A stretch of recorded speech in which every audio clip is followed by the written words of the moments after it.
Estás escuchando el podcast Dios no está callado. Acompáñanos a conocer a Jesús a través de los Salmos.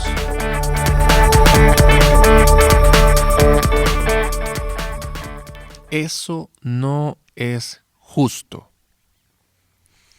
Creo que más de alguna ocasión hemos usado esta frase en diferentes situaciones de nuestras vidas.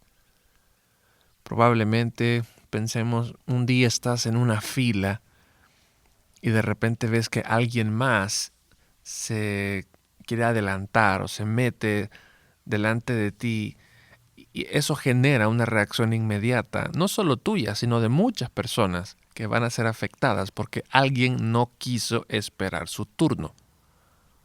¿Por qué se enojan las personas? Normalmente dirían, no es justo que haga eso. Nosotros llevamos más tiempo esperando.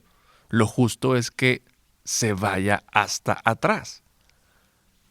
Muchas personas inclusive han llevado el argumento de la injusticia al decir que Dios mismo es injusto por todo lo que pasa en este mundo. Pobreza, corrupción, maldad, desigualdad social. Es como pensando en un Dios, como un Dios siendo bueno y amoroso, como lo pintan, permite tantas injusticias. Este argumento es interesante y un autor, filósofo desde hace muchas décadas, llamado C.S. Lewis, lo dijo de la siguiente manera. Mi argumento contra Dios era que el universo parecía tan cruel e injusto. Pero ¿de dónde tengo yo la idea de justo e injusto? Un hombre no llama a una línea torcida a menos que sepa lo que es una línea recta. No podemos decir que algo está torcido a menos que conozcamos lo que significa la rectitud. Quiero que me acompañes el día de hoy a estudiar el Salmo 7 y hablaremos un poco acerca de la justicia. Dice el salmista, Sálvame, Señor, mi Dios, porque en ti busco refugio. Líbrame de todos mis perseguidores. De lo contrario, me devorarán como leones. Me despedazarán y no habrá quien me libre. Señor mi Dios, ¿qué es lo que he hecho? ¿Qué mal he cometido? Si le he hecho daño a mi amigo, si he despojado sin razón al que me oprime, entonces que mi enemigo me persiga y me alcance, que me haga morder el polvo y arrastre mi honra por los suelos. Levántate, Señor, en tu ira, enfréntate al furor de mis enemigos. Despierta, oh Dios, e imparte justicia. Que en torno tuyo se reúnan los pueblos, reina sobre ellos desde lo alto. El Señor juzgará a los pueblos. Júzgame, Señor, conforme a mi justicia. Págame conforme a mi inocencia.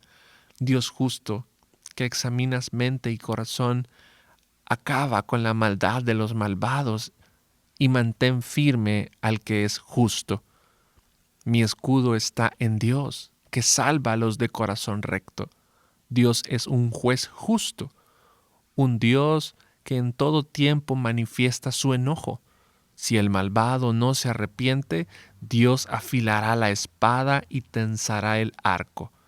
Ya ha preparado sus mortíferas armas, ya tiene listas sus llameantes saetas. Miren al preñado de maldad, concibió iniquidad y parirá mentira. Cavó una fosa y la ahondó, y en esa misma fosa caerá. Su iniquidad se volverá contra él. Su violencia recaerá sobre su cabeza.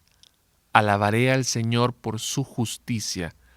Al nombre del Señor Altísimo cantaré salmos. Mira, pensemos, como lo hemos estado haciendo en este estudio de salmos, ¿qué está atravesando el salmista? ¿Cuál es la situación de él? Mira, este es un salmo de el rey David. Es uno de los salmos que podemos contar con un trasfondo histórico. Algunos salmos, como el Salmo 3, tú verás en el título del Salmo una descripción histórica. Por ejemplo, en el Salmo 3, David estaba siendo perseguido por Absalón. Y en este Salmo 7 se nos dice en el título de nuestras Biblias que lo que está sucediendo es que hay unas palabras de una persona llamada Cus, hijo de Benjamín, que decía cosas en contra de David. Entonces, si vemos un poco la historia, no encontramos ese nombre en la Biblia en un contexto con David. Hay una situación parecida con un hombre llamado Simí, también de la tribu de Benjamín, que podría darnos un poco de entendimiento a esto. Y si tú vas a 2 de Samuel, capítulo 16, versos 5 al 8, lo que está sucediendo es que después de que Absalón toma el trono, David huye y las tropas van acompañando a David, están saliendo de la ciudad y este hombre comienza a decir palabras de maldición en contra de David. Él le grita: asesino, canalla, el Señor te está dando tu merecido por haber masacrado a la familia de Saúl para reinar en su lugar. Por eso el Señor le ha entregado el reino a tu hijo Absalón. Has caído en desgracia porque eres un asesino. Imagina, esa era la situación que nos narra el pasaje.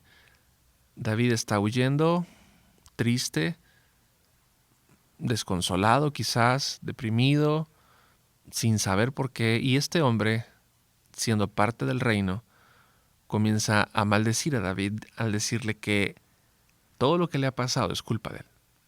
Pero es interesante que cuando David recupera el trono, David va de regreso a la ciudad y vuelve a pasar por esta misma ciudad donde estaba esta persona gritándole.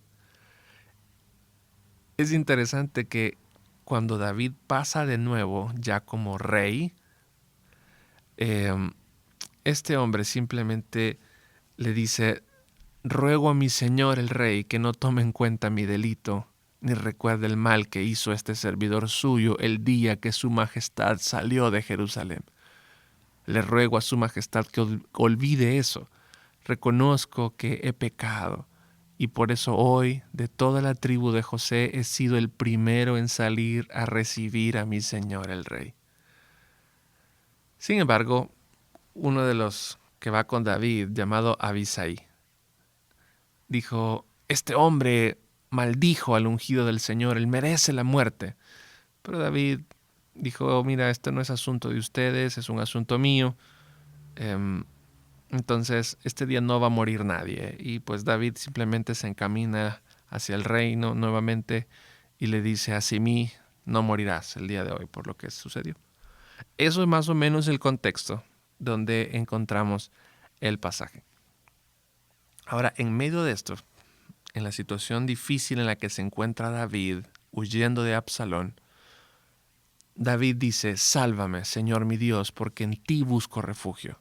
Líbrame de todos mis perseguidores, de lo contrario me devorarán como leones, me despedazarán y no habrá quien me libere. El salmista está buscando que Dios le salve, que le libre de la situación en la que está. El salmista siente que sus enemigos están listos para destruirlo y utiliza ejemplos como leones, que dice: están ahí listos para destruirme, para despedazarme. David realmente siente que por lo que este hombre le está diciendo, las palabras de maldición, muy probablemente él se sienta culpable de lo que ha pasado. Ahora pensemos un poco en qué es lo que él está pidiendo. ¿Qué es lo que David pide? ¿Qué es lo que está suplicando? Mira, primeramente, David hace una evaluación personal. A pesar que el salmista se pueda sentir injustamente tratado o maldecido, él comienza la súplica evaluando su propia vida. Mira el versículo 3. Señor mi Dios, ¿qué es lo que he hecho? ¿Qué mal he cometido? Si le he hecho daño a mi amigo, Si he despojado sin razón al que me oprime, entonces que mi enemigo me persiga y me alcance y que me haga morder el polvo y arrastre mi honra por los suelos. Mira, lo que el salmista está dejando ver con estas palabras es que las personas que cometen fechorías, que hacen algo con todo el deseo de hacer el mal, tienen bien merecidos y pasan por una situación de angustia. Sin embargo, si una persona está siendo víctima de alguien y en su vida no hizo nada para provocar esa acción en su contra, realmente no merece ser tratado de esa manera. Esa es la lógica del salmista. Ahora, piensa en nuestro contexto, nosotros. Cuando pasamos por una situación en la que alguien más nos está haciendo pasar por un mal momento, quizás nos está hiriendo con sus palabras o con sus acciones, muchas veces tendemos a sentir como un malhechor a esta persona por estar actuando así en nuestra contra. Esta persona es malvada por cómo me trata. Posiblemente tengas razón al sentirte agredido sin causa aparente, pero pocas veces nos detenemos a evaluar nuestra propia condición que también puede llegar a provocar esa respuesta en alguien más. Esto es muy común dentro de las familias, por ejemplo. Hay algo que tenemos que recordar, y lo he visto, lo he experimentado, y en muchas consejerías que he podido dar, he podido confirmar esto muchas veces. Y es que la persona que más puede herirte en la vida normalmente será tu propio cónyuge o cualquier otro familiar cercano. ¿Pero por qué? Si es una persona tan cercana, es una persona que debería de mostrarte amor más que sentimientos que te hieran, ¿por qué sucede eso? Bueno, la explicación rápida es porque somos pecadores. Una persona me puede herir de diferentes maneras porque es pecadora. Y yo puedo herir a la otra persona también por la misma razón, que soy un pecador. El apóstol Pablo, por ejemplo, dice en Efesios, padres no provoquen a ira a sus hijos. ¿Esto será que solo aplica a los padres? Pues no. La verdad, Pablo nos está hablando de un principio en general. No provoques la ira de alguien más.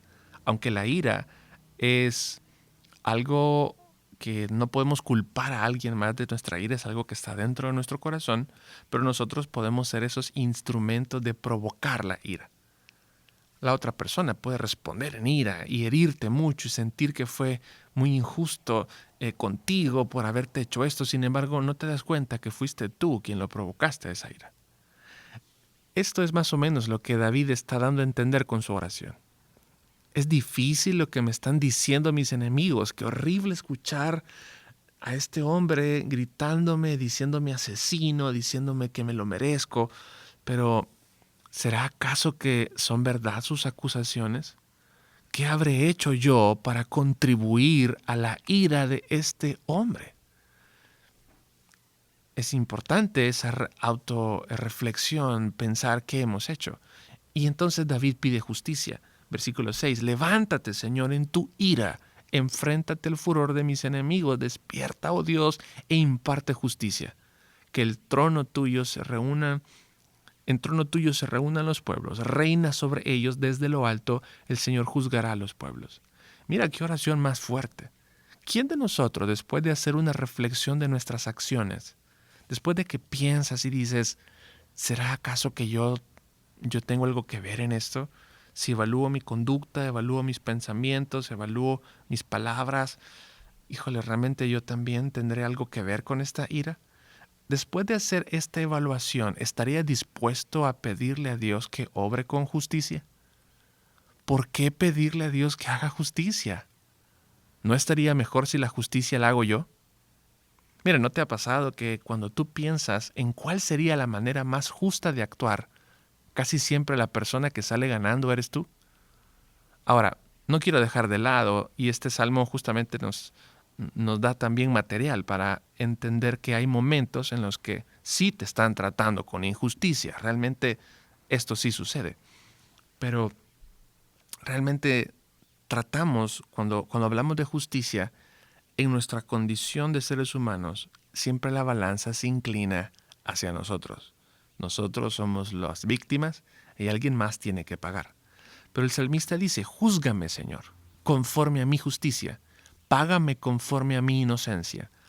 Dios justo que examinas mente y corazón, acaba con la maldad de los malvados y mantén firme al que es justo. ¡Wow!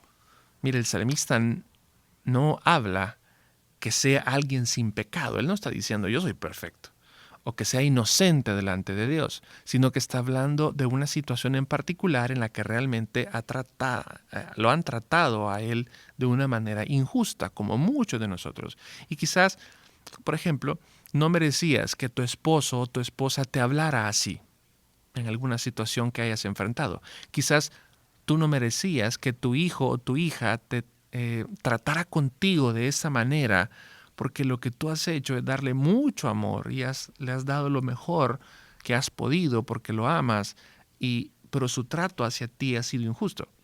Quizás fue injusta la manera en la que tu jefe te trató, quizás te explotó de una manera inadecuada sin pagarte lo justo por tu trabajo.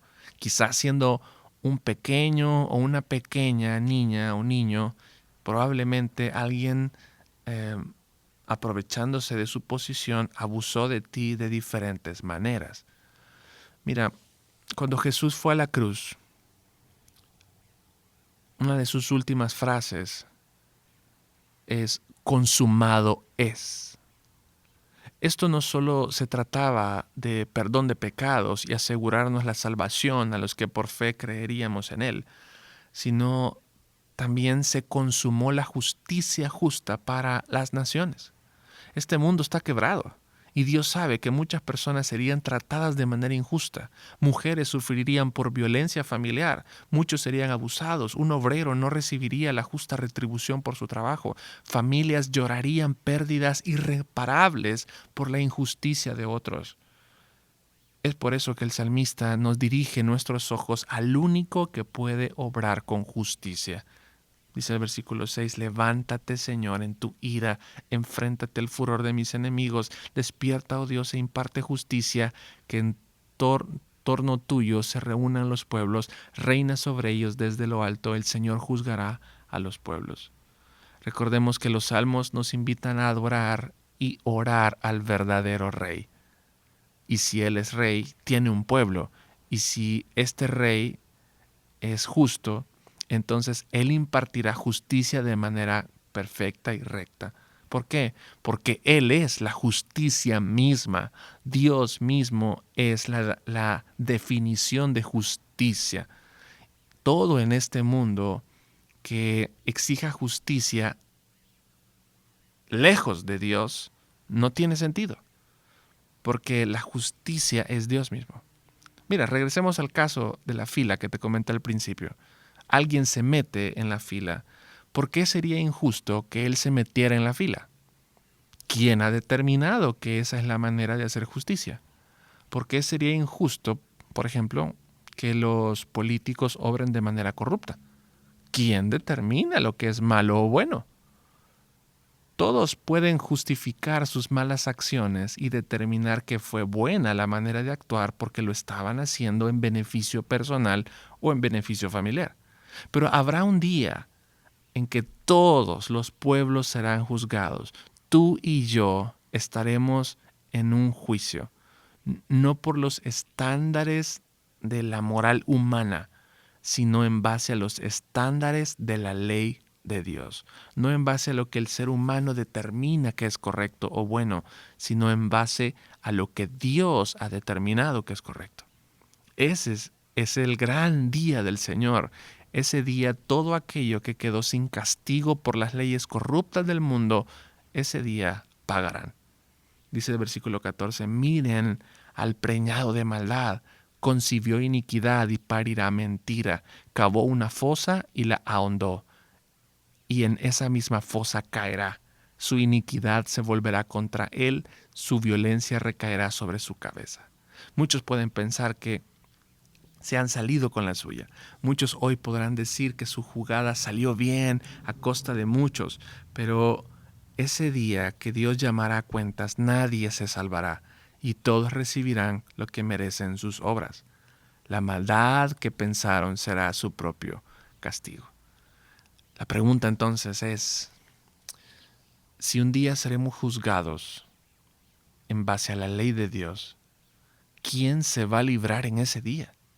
Porque si yo hago un examen como lo hace el salmista, ¿realmente yo he sido justo? ¿Realmente hay perfección en mí? ¿Quién me va a librar en el día del juicio? Ese día las obras injustas de los hombres serán juzgadas. Lo que afectó tu vida será llevado a juicio ese día. Pero también tú y yo también seremos juzgados por lo que hemos hecho.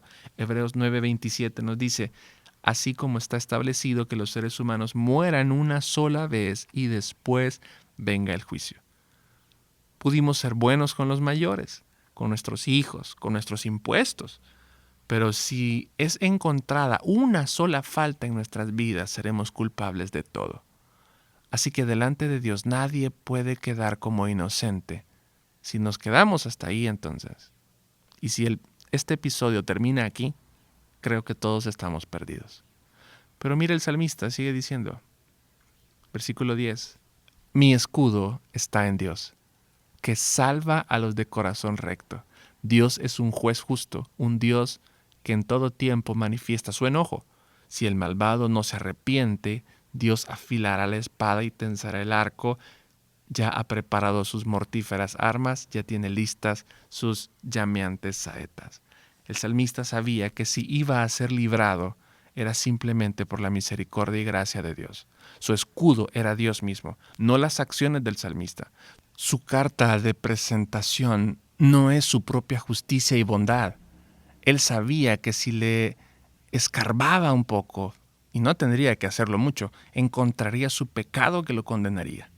Su situación está en manos del Dios justo y ese Dios salva a los de corazón recto. ¿Quién tiene corazón recto para que Dios lo salve? Sería la otra pregunta. Dios tiene todo el derecho de mostrar su ira y su enojo en contra de los seres humanos porque no hay ninguno bueno. No hay quien busque a Dios. Entonces, aquí es donde pensamos y entendemos que la salvación solamente puede provenir del Señor. Dios obró en David y lo salvó. Le regresó el reino, no porque fuera justo en su propia cuenta el rey David, sino por la misericordia de Dios al ser fiel al pacto que había hecho con su pueblo. El reino de David no tendría fin porque de ahí saldría el Mesías. Ese era el pacto. Por eso Dios está obrando en misericordia por él. Ese Mesías tomaría nuestro lugar en la cruz porque nadie podía pagar a Dios por su pecado y merecíamos la muerte. Ese Mesías, hijo de David, sería quien nos daría su justicia para poder ser librados en el día del juicio. Nosotros ahora, así como David, no confiamos o no deberíamos de confiar en nosotros mismos, sino que deberíamos de confiar en nuestro Redentor. Dice Efesios 6:16, además de todo esto, tomen el escudo de la fe con el cual pueden apagar todas las flechas encendidas del maligno. David dice, Dios es mi escudo. El apóstol Pablo dice que la fe es tu escudo contra las flechas del maligno. Esas flechas no pueden destruirte porque tu escudo para vida eterna es Cristo Jesús. Mira, recordemos también que ese Salvador, ese Mesías que venía a salvarnos, Jesús, también fue traicionado. Ese Redentor fue traicionado como David estaba siendo traicionado por alguien de su propio pueblo. Estaba siendo maldecido y odiado. Nuestro Señor sufrió la peor de las injusticias al ser maldecido, al ser escupido, al ser rechazado sin razón, al ser traicionado. Él sufrió todo esto para nosotros, para que nosotros hoy tengamos un juez justo en quien podamos pedir misericordia y saber que recibiremos su justicia en favor nuestro, no por nosotros, sino por Él. Es por eso que el salmista termina con una invitación hacia nosotros. Él dice, alabaré al Señor por su justicia, al nombre del Señor Altísimo cantaré salmos. Este era un recordatorio para el pueblo, recordar que todo lo que Dios hace es justo y nada hay que se escape de su mano, ya sea en este tiempo o en el venidero, Él obrará con justicia. Querido amigo, yo te animo a que escuchemos y atendamos la invitación del salmista y alabemos a Dios por su justicia, que aunque te encuentres en una situación en la que creas que no es justo lo que estás pasando, deja al Señor tu causa, con el conocimiento que tú eres pecador y que no mereces retribución por tus acciones, pero que tienes a alguien que sí es justo y obrará de la manera justa y adecuada, y Él será tu escudo en todo momento. Y querido amigo, si tú nunca has confiado en Jesús, si tú nunca has puesto tu esperanza en Él, hoy es un buen día en el que puedas depositar tu esperanza, tu confianza en Él y pedir misericordia, porque todos merecemos el castigo de Dios, pero Él te ofrece el día de hoy su salvación para que confíes en Él, dejes de confiar en ti mismo y dejes que Él obre con su salvación.